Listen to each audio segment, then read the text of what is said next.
نحمده ونصلي ونسلم على رسوله الكريم اما بعد فاعوذ بالله من الشيطان الرجيم بسم الله الرحمن الرحيم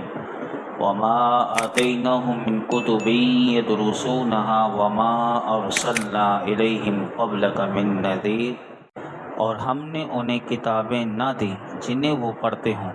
اور نہ تم سے پہلے ان کے پاس کوئی ڈر سنانے والا بھیجا۔ اس آیت کریمہ میں اللہ رب العالمین نے ارشاد فرمایا، حبیب صلی اللہ تعالیٰ علیہ وسلم، آپ سے پہلے عرب کے مشرکین کے پاس نہ کوئی کتاب آئی کہ جس میں جو یہ شرک کرتے ہیں اس کے صحیح ہونے پر کوئی دلیل ہو، اور نہ ان کے پاس کوئی رسول آیا جس کی طرف یہ لوگ اپنے دین کو منسوب کر سکیں۔ تو یہ جس خیال پر ہیں ان کے پاس اس کی کوئی دلیل نہیں، وہ صرف ان کے نفس کا فریب ہے۔ آگے ارشاد فرمایا، وَكَذَّبَ الَّذِينَ مِن قَبْلِهِمْ وَمَا بَلَغُوا مِعْشَارَ مَا آتَيْنَاهُمْ فَكَذَّبُوا رُسُلِي فَكَيْفَ كَانَ نَكِيرِ،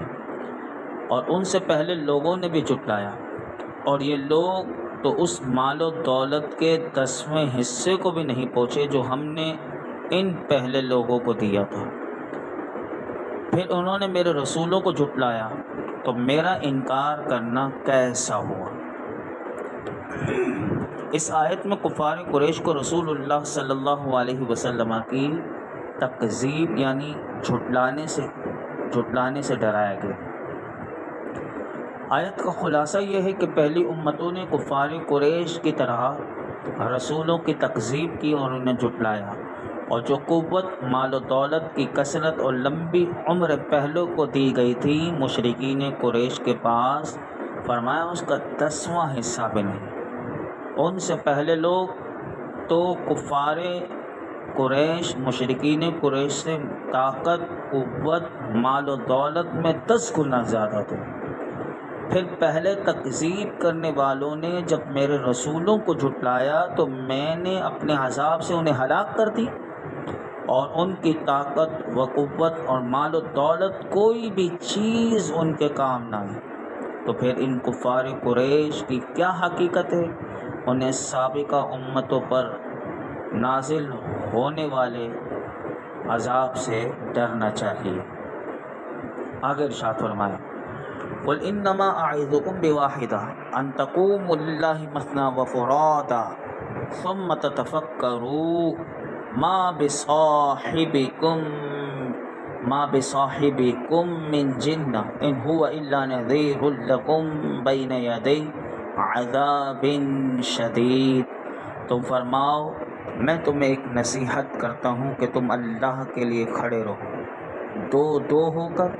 اور اکیلے اکیلے، پھر تم غور و فکر کرو تو تم جان جاؤ گے کہ تمہارے ان صاحب میں جنون کی کوئی بات نہیں، وہ تو تمہیں ایک سخت عذاب سے پہلے صرف ڈرانے والے ہیں۔ اس آیت کریمہ میں اللہ رب العالمین نے ارشاد فرمایا، محبوب صلی اللہ علیہ وسلم آپ فرما دے کہ لوگوں میں تمہیں ایک نصیحت کرتا ہوں کہ اگر تم نے اس پر عمل کیا تو تم پر حق واضح ہو جائے گا، اور تم وسوسوں اور شبہات اور گمراہی کی مصیبت سے نجات پا جاؤ۔ وہ نصیحت یہ ہے کہ تم اپنے آپ کو طرفداری اور تعصب سے خالی کر کے محض طلب حق کی نیت سے، کیونکہ جب تک یہ چیز نہیں ہوگی حق سمجھ میں نہیں آئے گا، تو فرمایا کہ تم اپنے آپ کو طرفداری اور تعصب سے خالی کر کے محض طلب حق کی نیت سے اللہ کے لیے دو ہو کر کھڑے رہو، تاکہ تم دونوں باہم مشورہ کر سکو اور ہر ایک دوسرے سے اپنی فکر و سوچ کا نتیجہ بیان کر سکے، اور دونوں انصاف کے ساتھ غور کر سکیں، اور اکیلے اکیلے کھڑے رہو تاکہ جو مجمع اور ازدحام سے طبیعت میں وحشت پیدا ہوتی ہے وہ پیدا نہ ہو، اور تعصب، طرفداری، مقابلہ اور لحاظ وغیرہ سے طبیعتیں پاک رہیں، اور اپنے دل میں تمہیں انصاف کرنے کا موقع ملے۔ پھر تم سوچو اور سید المرسلین صلی اللہ تعالیٰ علیہ وسلم کے بارے میں غور کرو کہ کیا جیسا کہ کفار آپ کی طرف جنون کی نسبت کرتے ہیں، یعنی اس میں سچائی کا کچھ شائبہ بھی ہے۔ تمہارے اپنے تجربے میں قریش میں یا پوری بنی نوع انسانی میں کوئی شخص بھی اس مرتبے کا عقل مند نظر آیا جیسے میرے محبوب ہیں؟ کیا ایسا ذہین، ایسا صاحب الرائے دیکھا ہے تم نے؟ ایسا سچا، ایسا پاک نفس اور بھی پایا ہے؟ جب تمہارا نفس تمہیں حکم کر دے اور تمہارا ضمیر باندھ لے کہ میرے محبوب جیسے ہیں، اور ان کو جو اوصاف اللہ رب العالمین نے عطا کیے، اور جو اوصاف میں پھر تمہارا دل اور تمہارا ضمیر مان لے کہ نبی اکرم صلی اللہ علیہ وسلم ہی ان اوصاف میں یکتا ہیں، تو پھر فرمایا تو تم یقین جانو کہ تمہارے ان صاحب میں جنون کی کوئی بات نہیں، پھر وہ تو اللہ کے نبی ہیں جو تمہیں آخرت کے عذاب سے پہلے صرف ڈرانے والے ہیں۔ آگے ارشاد فرمایا قل ما سألتکم من اجر فهو لکم ان اجری الا علی اللہ وهو علی کل شیء شہید۔ تم فرماؤ میں نے تم سے اس تبلیغ پر کوئی معاوضہ مانگا ہو تو وہ تمہارے لیے، میرا اجر تو اللہ ہی پر ہے اور وہ ہر چیز پر گواہ ہے۔ اس آیت کا خلاصہ یہ ہے کہ حبیب علیہ السلام آپ ان کفار سے فرماتے کہ میں نے نصیحت، ہدایت، تبلیغ و رسالت پر تم سے کوئی معاوضہ میں طلب نہیں کرتا۔ اگر میں نے تم سے اس تبلیغ پر کوئی معاوضہ مانگا ہو تو وہ تمہیں ہی مبارک ہو، اسے اپنے پاس سنبھال کر رہو، میرا اجر و ثواب تو اللہ ہی کے ذمہ کرم پر ہے اور وہ ہر چیز پر گواہ ہے، لہٰذا وہ جانتا ہے کہ میں نے تمہیں نصیحت کرنے اور اس کی طرف بلانے پر صرف اسی سے اجر طلب کیا ہے۔ آگے ارشاد فرمایا قل ان ربی یقذف بالحق علام الغیوب۔ تم فرماؤ بے شک میرا رب حق کا القاء فرماتا ہے،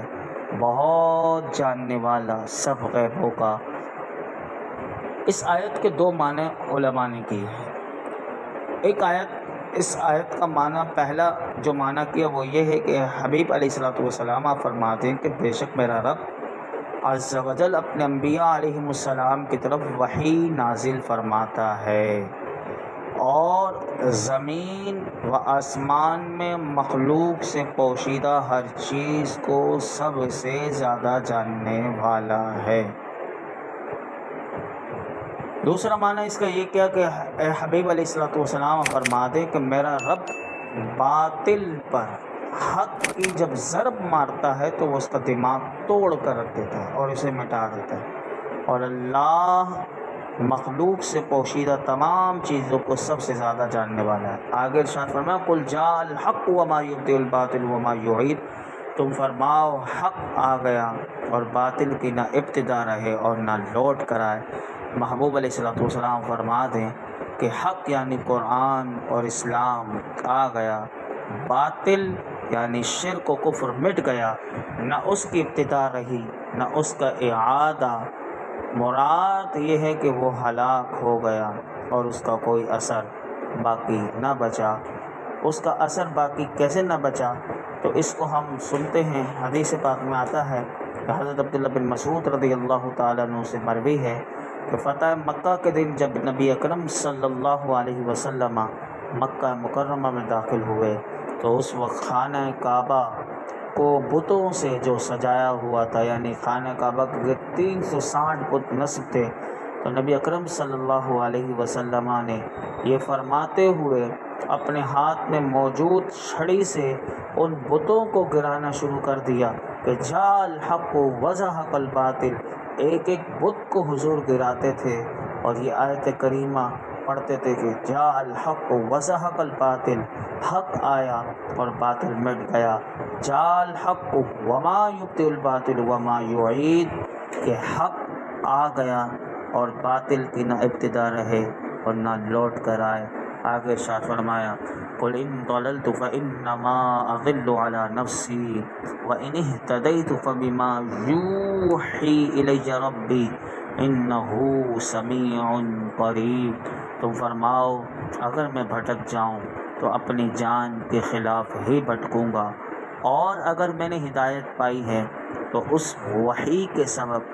جو میرا رب میری طرف بھیجتا ہے، بے شک وہ سننے والا نزدیک ہے۔ اس آیت کریمہ میں رسول اللہ صلی اللہ علیہ وسلم سے اللہ نے فرمایا کہ محبوب، کفار مکہ جو حضور علیہ الصلوۃ والسلام سے یہ کہتے تھے کہ آپ گمراہ ہو گئے معاذ اللہ، اللہ تعالیٰ نے اپنے حبیب علیہ الصلوۃ والسلام کو حکم دیا کہ آپ صلی اللہ علیہ وسلم ان سے فرما دیں کہ اگر یہ فرض کیا جائے کہ میں بھٹک گیا تو اس کا وبال میرے نفس پر ہے، اور اگر میں نے ہدایت پائی ہے تو حکمت و بیان کی، میں نے ہدایت پائی ہے تو حکمت و بیان کی، اس وحی کے سبب ہدایت پائی ہے جو میرا رب میری طرف بھیجتا ہے، کیونکہ راہیاب ہونا، سیدھے راستے کی طرف ہونا اسی کی توفیق اور ہدایت پر ہے۔ یہاں پر یہ بات بھی یاد رکھیے گا عقیدے کی کہ انبیاء علیہم السلام سب معصوم تھے، ان سے گناہ نہیں ہو سکتا، ناممکن ہے، اور نبی اکرم صلی اللہ علیہ وسلم تو انبیاء کرام علیہم السلام کے بھی سردار ہیں۔ مخلوق کو نیکیوں کی راہیں حضور کے صدقے، حضور کی پیروی سے ملتی ہیں۔ اتنے بڑے جلیل مقام اور بلند مرتبے پر فائز ہونے کے باوجود بھی رسول اللہ صلی اللہ علیہ وسلم کو حکم دیا گیا کہ ضلالت کی نسبت فرضی بات کے طور پر اپنے نفس کی طرف فرمائیں، تاکہ مخلوق کو معلوم ہو کہ ضلالت گمراہی کا منشا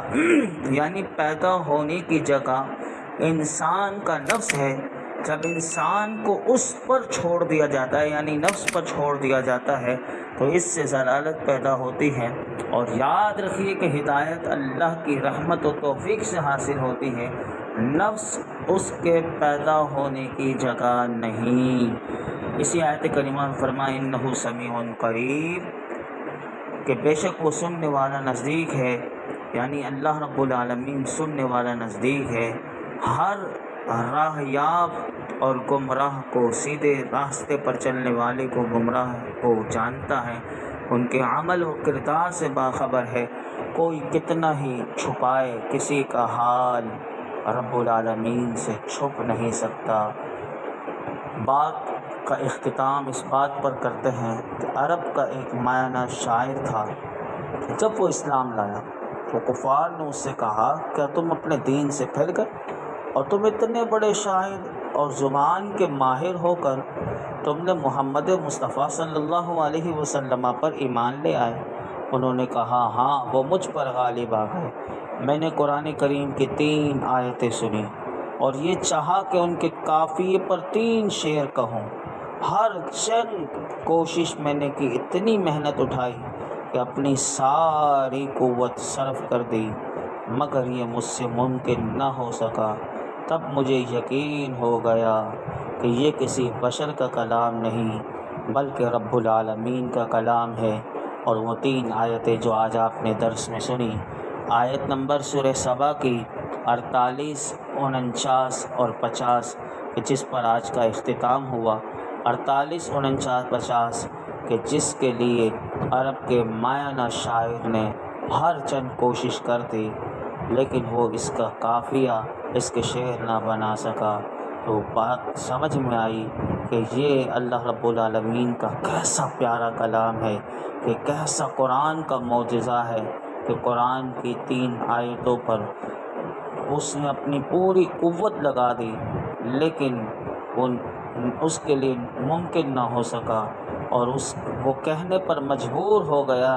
کہ یہ کسی بشر کا کلام نہیں، اور وہ ایمان لے کر آ گیا۔ اللہ رب العالمین اس قرآن حکیم کے ساتھ ہمیں بھی ایسی وابستگی عطا فرمائے کہ یہ قرآن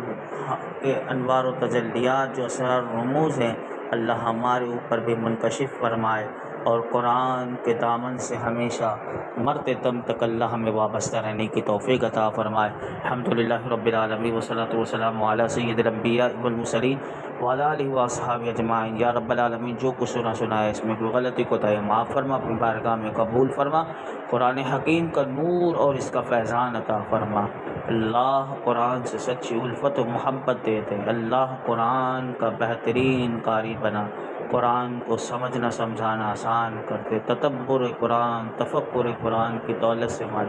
قرآن کا فیضان عطا کر، قرآن کی تعلیمات پر عمل کرنے کی توفیق عطا فرما، قرآن حکیم کا صحیح معنوں میں خادم بنا دے، اخلاص کے ساتھ اللہیت کے ساتھ اس کی خدمت کی توفیق عطا فرما۔ آج تک جتنی دعائیں کی ہیں آئندہ کریں گے سب دعاؤں کو قبول فرما یا رب العالمین۔ یہ جتنے حاضرین موجود ہیں سب کی حاجتوں پر اپنی رحمت کی نظر فرما۔ صلی اللہ تعالی علی خیر خلقہ محمد وعلی آلہ وصحبہ۔